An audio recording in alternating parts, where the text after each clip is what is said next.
What's happening, everybody? On today's show, the brackets are set. 8 teams from the SEC are in. Who's got the toughest path? Who's got the easiest? Locked on SEC starts right now. You are Locked On SEC, your daily podcast on the Southeastern Conference. Part of the Locked On Podcast Network, your team every day.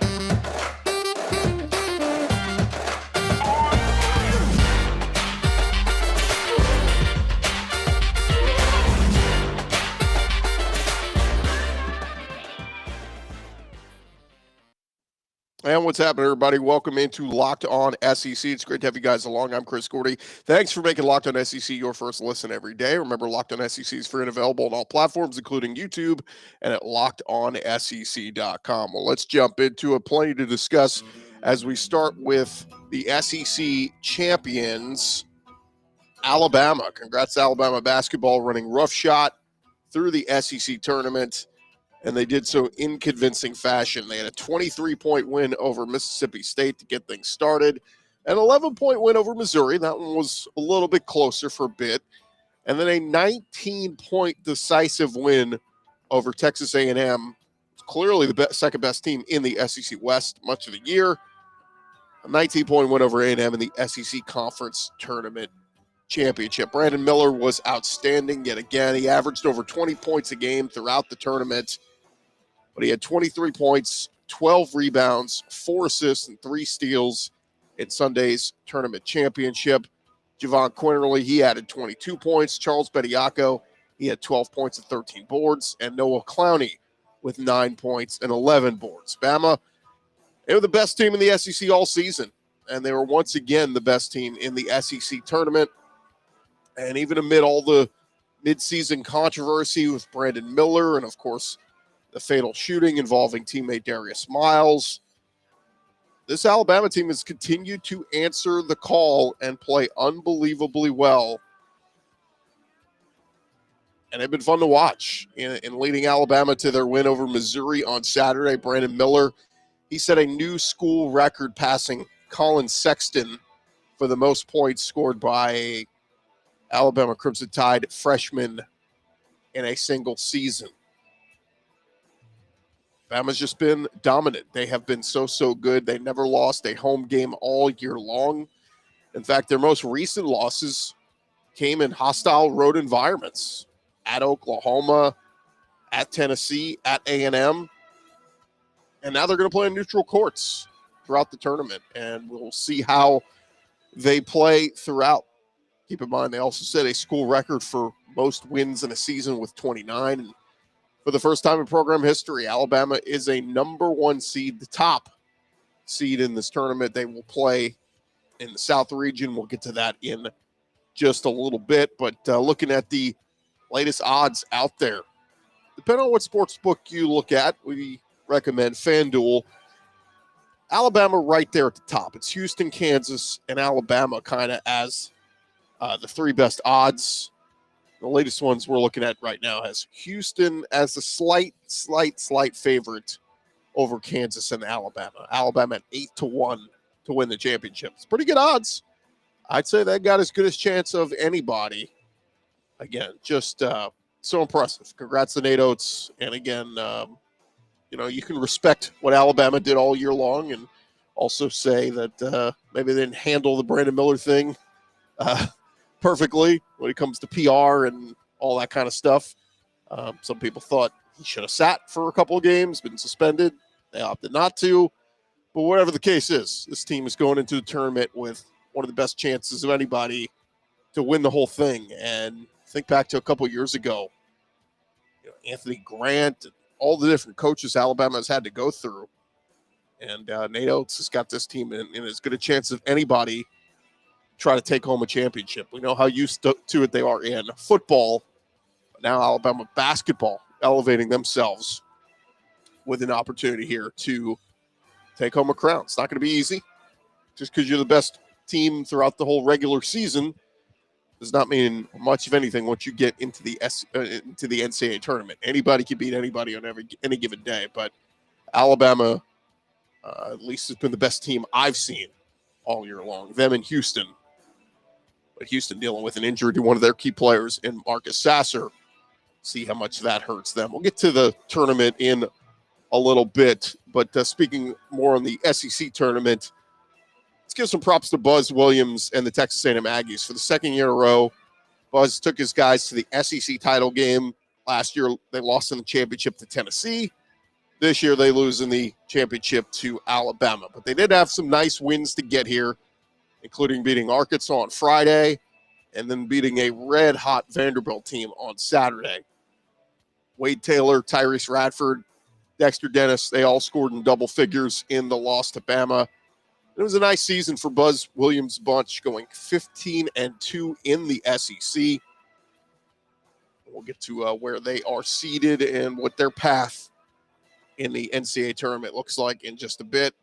As for disappointing, I'll go with Auburn here. They were one and done in the SEC tournament with a 76-73 loss to Arkansas. They now head into the NCAA tournament, losers of 9 of their last 13.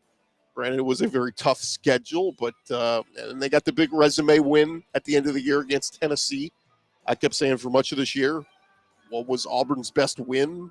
How many good resume wins did they have? The Tennessee one was a good one, and I think that's a big reason why they're in the tournament. Because, last few weeks I've been saying, if it were up to me, if I was on the selection committee, I would have had Auburn as a bubble team. But they didn't see it that way. Talented group. See what they do in the tournament. Meanwhile, Arkansas, they did beat Auburn before losing to A&M in the tournament. And the Razorbacks, they head into the tournament having lost 6 of their last 9. So just two teams stumbling at not the best time of year. But again, Arkansas punched their ticket. They're in. They were another one I was saying, was kind of flirting with bubble conversation. Granted, injuries have played a big part with this team all year. Nick Smith missing a large portion of the year. But Arkansas is in. Now, question is, a couple other teams that were in the bubble conversation. Mississippi State and Vanderbilt. Did they do enough in the SEC tournament to punch their tickets to the big dance?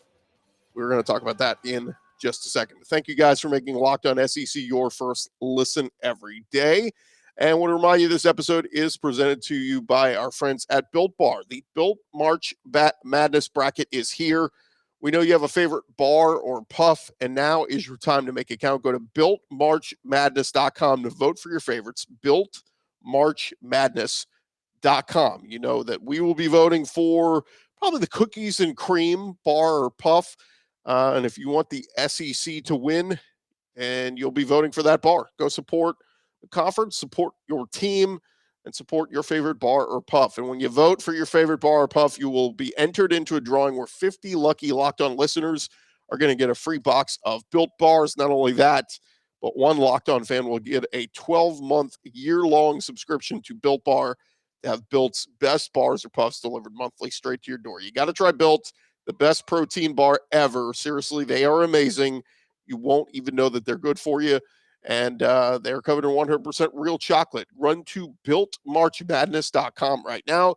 Vote for your favorite bar or puff and pick up a box while you're there. You can vote every day in March, so hop on in and support your pick.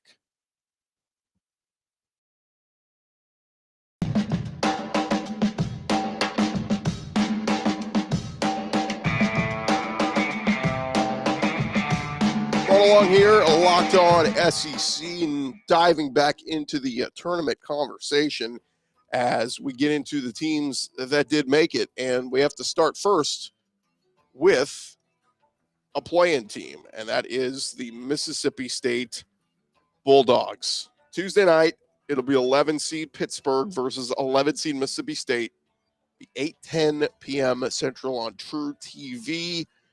FanDuel's got the Bulldogs as a 1.5-point favorite. This game will be played up in Dayton, Ohio. Chris Jans with a nice first season at Mississippi State, making the tournament in year one. Tolu Smith, he has been their leader all year long, averaging close to 16 points per game with 8.5 rebounds per game. Smith led the team with 28 points and 12 rebounds in that overtime win over Florida to get the SEC tournament started. Shaquille Moore, he's had some nice games recently for the Bulldogs too.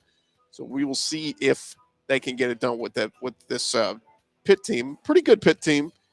But as you can see the line right about 1.5, it's almost a pick 'em, right? I mean, this game could go either way. But Mississippi State, if they can punch their ticket, they will get in. And, then you still have to go play a normal bracket in a field of 64. So it's great to make the field of 68, but you got to do something nobody else does, or, only a few other teams have to do, and that's play an extra game. But Mississippi State, again, congrats to them. Chris Jans, fantastic, making it into the tournament in year one. And they were one of those teams kind of on the outside looking in here in recent weeks, but they punched their ticket, and they are in. All right, let's take a look at the regions, and let's start in the South. First up, we've got, well, of course, Alabama. They're going to play the winner of their play-in game.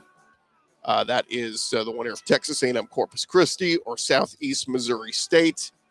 That will be played on Thursday, 1:45 on CBS. That's Central Time there. And then the other one, the Missouri Tigers. They get in as the 7 seed. They are going to play the 10 seed Utah State. It'll be one of the first games of the tournament. That'll be Thursday, 12:40 Central, 1:40 Eastern on TNT. And just looking at how the South bracket shapes up, I do think Missouri's got a good chance to beat Utah State. Utah State had a nice run through their tournament, but Kobe Brown been having such a good year all season long. Would like to see them get it done, and maybe Missouri can make some noise. If they get past Utah State, they'll play the winner of Arizona-Princeton, and unless things really go Princeton's way, Missouri's going to have their hands full with a really talented Arizona team that just ran through the Pac-12 tournament, playing UCLA the other night. But outside of that, if we're talking from an Alabama perspective, I think this bracket sets up really well for Alabama. Again, get past the 16 seed. They'll play the winner of Maryland, West Virginia in the next round. And once they get past that game, then they're facing likely 4 seed Virginia or 5 seed San Diego State in the Sweet 16 round. And then on the bottom half, you got Baylor, who's a 3 seed, and like we said, Arizona, the 2 seed. I just think that Alabama matches up well with a lot of these teams, and I've got Alabama penciled in my Final Four. I think they've played so well all season long, and again, maybe a little biased because I've seen them play just about every majority of their games this year, but I like Bama to come out of this bracket. Missouri, I think, got a chance against Utah State, but I think that ends very quickly in the round of 32 with Arizona. So those are our picks in the South region. Let's head on over to the East. A couple of SEC teams in here. This is where 1 seed Purdue sits. And some dangerous teams in this bracket, but I look at it as a lot of overrated teams. Marquette comes in as the 2 seed. Shaka Smart, who did not have success at Texas, having great success back at a mid-major. Fantastic job this year with Marquette. But the SEC teams in this one, you got Tennessee as the 4 seed. They will play the 13 seed in ULL, or Louisiana, as you might call them. I think Tennessee should win this one, but then they get the winner of Duke Oral Roberts. And Duke kind of underachieved this year, but got hot at the right time down the backstretch of the season, ran through the ACC tournament. Very impressive. John Shire taking over for Coach K. Nice finish to the year. I just don't know about this Tennessee team with Zakai Ziegler out. Don't know if they have what it takes to make a deep run. Rick Barnes, been there, done that. But I think Tennessee, maybe a little bit overrated as a 4 seed, sitting at 23-10 on the year. And then you got Kentucky as the 6 seed, 21-11 on the year. They get 11 seed Providence. No cakewalk there for Kentucky. That's a danger spot for them. And Oscar Tshiebwe been so good all year long. You would hate to see them go out one and done in the first round again. And Calipari thought that the seat was maybe getting a little warm earlier in the year, that the Bluebirds were coming out. They will definitely come out again if he loses in the first round of the tournament. But danger spot there with Providence. If they can get past them, They get the winner of Kansas State, Montana State, and Kansas State, another dangerous team there. If they can get past them, maybe they see Marquette, maybe they see Michigan State, a team that they lost, remember, back at the start of the season. And then up at the top, Purdue maybe gets a little scared from the 8-seed Memphis Tigers. Penny Hardaway's got that team playing very well. But I just look overall to the East, and I say this looks like an overrated bracket. I think Purdue's a little bit overrated. Seen them play a couple times. I think Duke's a little bit overrated. They're only a 5 seed because of what they did through the ACC tournament. No, Kentucky. So many times this year, time's been impressed, but time's been unimpressed.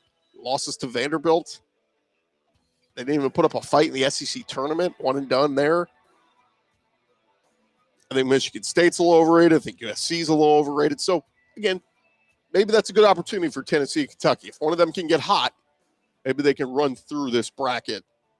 But as I see it, it is one of the more weaker brackets, or at least one that is a little bit overrated. There you have it. That is the East. Thanks again for making Locked On SEC your first listen every day. Coming up next, we will switch to the other side of the bracket and do the other two regions. But first, I want to remind you that this episode is presented to you by our friends over at FanDuel. We just passed the midway point of the NBA, and now is a perfect time to download FanDuel, America's #1 sports book. New customers get a no-sweat first bet up to $1,000. It's bonus bets back if your first bet doesn't win. Just download the FanDuel Sportsbook app. It's safe, secure, super easy to use. Bet on anything from the money line to points scored and three-pointers drained. So many exclusive bets you can find there. FanDuel, they even let you combine your bets for a chance at a bigger payout with same-game parlay. So don't miss your chance to get your no-sweat first bet up to $1,000 in bonus bets when you go to FanDuel.com/lockedon. That's FanDuel.com/lockedon to learn more. Make every moment more with FanDuel, an official sports betting partner of the NBA.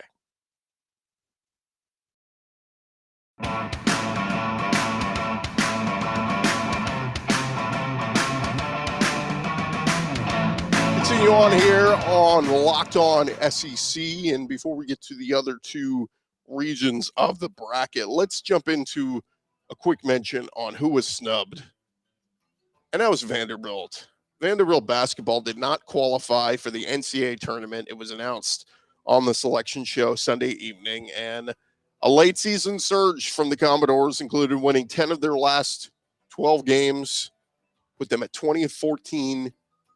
But according to the committee, too many bad losses earlier in the year. Home losses to Southern Miss, Grambling State, as well as a road loss to LSU in February. They thought that brought down their resume too much. And Vanderbilt ranked just 81st in the net on Sunday morning. Jerry Stackhouse did say after their loss to A&M, he said, "We belong in the NCAA tournament. Ain't no doubt in my mind about that." But Vanderbilt left out of the tournament. I thought they deserved a chance. I thought they deserved a shot just because, again, how you're playing when it matters most. You know, we talked about Arkansas and Auburn having lost a lot of games in recent weeks. Vanderbilt was putting up wins. 10 of their last 12, they won. But they did qualify for the NIT, and they got the 3 seed there. Vanderbilt will play its first game against Yale on Tuesday night at 8 p.m. at Memorial Gymnasium. Should the Commodores advance, they'll face the winner between Michigan and Toledo. And the other SEC team making the NIT, the Florida Gators. They are a 4 seed in the NIT. They will take on Central Florida. If they beat UCF, they will face the winner of Oregon, UC Irvine. You got to think maybe Florida could have had a chance if Colin Castleton didn't get hurt. And maybe they could have made a run there late in the year. But and a lot of losses pile up on them throughout the season as well. But once Castleton went down, that was kind of it. They were done. But let's see what they can do in the NIT. And, of course, that means 10 teams qualify, 8 in the big tournament, 2 in the NIT. So Georgia, South Carolina, Ole Miss, and LSU all out of postseason play, as you kind of already knew. All right, let's jump back into previewing the regions. And we head out to the Midwest, where we start with, well, first off, the 1 seed is the Houston Cougars, 31-3. They just lost on Sunday in their AAC title game to Memphis. But they're the 1 seed, and right below them, the 8-9 game. It will be 19-1 Iowa the 8 seed, taking on 9 seed Auburn. Again, will be Thursday at 5:50 on TNT. Auburn and Bruce Pearl and company, look, they're in. But you're a 9 seed, and you get a feisty Iowa team that, look in their schedule. They had a couple nice wins throughout the year, but nothing crazy. This is a winnable game for Auburn if they come ready to play. They've got the talent. Let's see how they perform. And if they can get past that one, well, Houston, their best player, Marcus Sasser, sat out of the AAC title game on Sunday. He's banged up. So even if he plays, probably not going to be 100%. So a chance there for Auburn, man. Let's see what Bruce Pearl can do. Certainly a chance to be one and done, though, and lose to Iowa and go home after one game. But works out for them in their favor a little bit. Birmingham is the area, so Auburn should have some fans in the house when they take on Iowa. Other SEC teams in this bracket, Mississippi State, of course, that they can beat Pitt. They will get in as the 11 seed in the Greensboro part, and they will play Iowa State. Iowa State's 19-13, but man, they had some nice wins on the year. They're the 6th seed. Mississippi State would get in as the 11 if they can beat Pitt, but tough ask. Hey, go beat Pitt, and then you get in, and you got to go play Iowa State. It's going to be tough for Mississippi State. We'll see if they can do it. And then the other team make it in here is the 7 seed in the Midwest. I thought this was pretty low, but the Texas A&M Aggies get in as the 7 seed at 25-9, one of the better teams in the SEC all year long. In non-conference, they didn't do themselves many favors, but in conference, they were as impressive as anybody. They get the 10 seed Penn State, who they've kind of gotten hot as of late and made a run through the Big Ten tournament. So that will be 8:55 on TBS Thursday. That'll be A&M against Penn State in the Des Moines area. And if they can get past that one, well, they get future SEC opponent, the Texas Longhorns. They are in as the 2 seed. So come on, A&M. Beat Penn State. Let Texas take care of Colgate, because we all want a Longhorn versus Aggies game in the second round. And that will be a lot of fun if that could happen. So we'll see. Potential to, after 2 rounds into the Sweet 16, we could get a Texas A&M versus Mississippi State rematch if both those teams make some noise. And then maybe a Texas A&M Auburn matchup in the Elite 8 coming out of this bracket. But that is the Midwest, again, with 3 SEC teams in that bracket. And then lastly, good old lonely Arkansas. They're out there in the West region. They will head to Des Moines, take on 9 seed Illinois. So Arkansas is an 8 seed at 20-13. 8 seed Arkansas taking on 9 seed Illinois. We talked about Arkansas and Auburn kind of being in that same boat. They're both playing 8-9 matchups. They're always the toughest ones. Those are always really close ones or tough to pick. Usually pick 'em type matchups. In Arkansas, if you can get past Illinois, well, 1 seed Kansas going to be staring you right back in the eyes. Kansas will take on Howard, but 1 seed Kansas in the round of 32 for Arkansas. Eric Musselman's had some nice runs here in recent years in the NCAA tournament. So injuries and all that have taken their toll. See if Nick Smith and the rest of those guys can rally the troops and make a little bit of a run. Other teams in that region, UCLA is the 2 seed, Gonzaga is a 3 seed, UConn is a 4 seed. That is a brutal bracket. St. Mary's is a 5. So look, even if Arkansas can get past Illinois, let's say they pull off the shocker of all shockers and beat Kansas, still going to be facing some tough teams. Maybe a UConn or a St. Mary's or Gonzaga or UCLA just to get out of that bracket. But we'll see what Eric Musselman's crew can do. They are very talented, and maybe they can get a little luck on their side. And there you have it. Those are our picks. If we're going to run through them real quick, teams we got coming out of each one, just to kind of go on record with our final 4 picks. I like Alabama out of the South, as I mentioned. Out of the East, I'm not taking Purdue. I'm not taking the 1 seed. How about, let's get crazy. Let's go with the 8 seed Memphis Tigers. Let's put an 8 seed in the final 4. We'll take them out of the East. Out of the Midwest, I really want to take 1 seed Houston here. I still think that they are, if Sasser is healthy, they're so good defensively. We'll take Houston in the Midwest. And then coming out of the West, not taking Kansas. I think they'll lose. I'm going to go 2 seed UCLA out of the West. So 2 seed UCLA, 8 seed Memphis, and 1 seeds Houston and Alabama. Keep in mind, 8 of the last 12 years, teams that get to the Final Four, only 4 of the last 12 have we had more than one seed. In 8 of the last 12 years, there's only been one seed or less in the Final Four. So if you're one of those people that has 3 1 seeds coming out in your Final Four right now, go ahead and tear it up and start over because the odds are not in your favor. Not saying it's crazy and can't happen. It did happen a couple of years ago, but it's rare. It's upsets happen, and you're going to have more 2 or 3 or 4 or 5 seeds, whatever, in the Final Four odds are than 3 or even 4 1 seeds. So just putting that out there. That's your tip of the day as you start to fill out your brackets. Thank you guys for making Locked On SEC your first listen every day.